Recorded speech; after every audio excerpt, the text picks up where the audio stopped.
Like I said with I Can't Stand It, I do not have the know-how nor experience to talk about an Algiers song, so the best way to describe this is simply by how riotous it is, between its panicked urgency in both the writing and the near-sensory overload of the production. How an alternative radio station like WEQX Albany had the balls to add this is beyond me, especially for a song referencing Nazis, by name, in 2023. But I'm glad that it opened the door, even if it took time to warm up to the idea of an ad like this. But for something slightly more accessible. Swear you'll save the world and I lose my grip. Tell me you're in control. Swear you'll save the world and I start to slip. Naturally, after playing When We Were Close as the second radio single like everyone else was, I was the only one to gravitate to a third pick, that being Save the World. Other people within music socials have discussed this song at length on their lists already, but for the uninitiated, this is a song brushing up against a school shooting, probably specifically the Uvalde shooting at the end of the 2021-22 school year. But instead of preaching to the choir with the usual political talking points, he's coming at this from the angle of a concerned parent with a daughter to raise, thinking the world is not safe for her to live out her life away from home. The paranoia continues throughout the whole song. By the time he had that panic attack in a grocery store, assuming a gun had gone off instead of a balloon popping. Yet he also knows that he isn't getting any younger, so he's stuck having to rely on the next generation of activists to hopefully accomplish what his generation failed to set out to do. The louder this sentiment has gotten in the past decade and a half plus, the more the song feels like the epitome of this period. Remember everyone, under the system that promotes white supremacy, all cops and politicians are bastards. In order to get some context for my number one this year, we need to talk about last year's number two.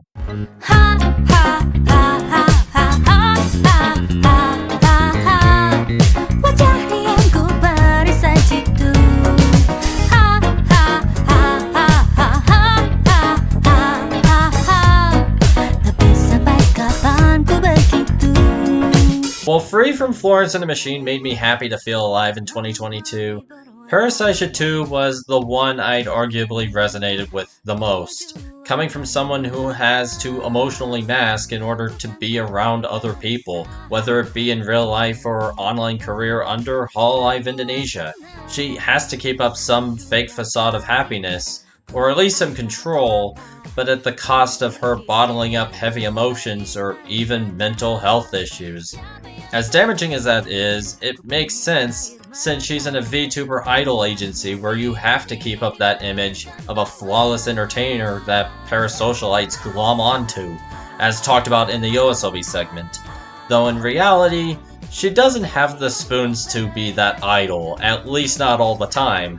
There is a humanity to her that, like with any person, needs to be acknowledged, and I appreciate having that come from an agency A-lister. Even if she didn't have a writing credit, it still felt genuine. It felt like it was still coming from her. So what would happen if you take this song and strip out the remaining bits of glamour that Muna was trying to hold on to? And what you're left with is something way more spare and lonely.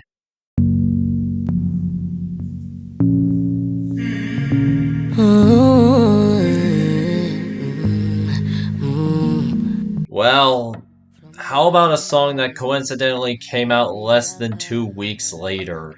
They don't really know. I've been drinking more alcohol for the past 5 days. Did you check on me? Or did you look for me? I was late to the party because I live in America, and I'm not as savvy with utilizing the Global 200 chart as certain others. The song came out in December and got international traction everywhere except here until about mid-spring. And even then, it never stuck around, even if I kind of get why. It's rare to have songs about disorders and disabilities become hits, so it's a marvel where a song detailing Libyanka's cyclothymia got as far as it did with the wider public conscious. How she has the fear of being misunderstood by her peers that might assume that she's just smoking weed instead of crying because her eyes were so red, among other misguided hypotheticals. This isn't to mention all of the self-harm and depression that she ends up going through at her lowest on top of that. She even wonders if God made her this way and spends time praying that she'd come out strong on the other side, which is nothing short of upsetting.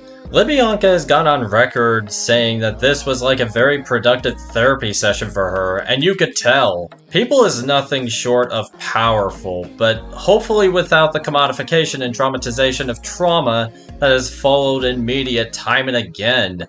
A really fitting note for 2023. And 2024 is not looking any better. In fact, it might be even bleaker. Take care of yourselves, everyone. See you then.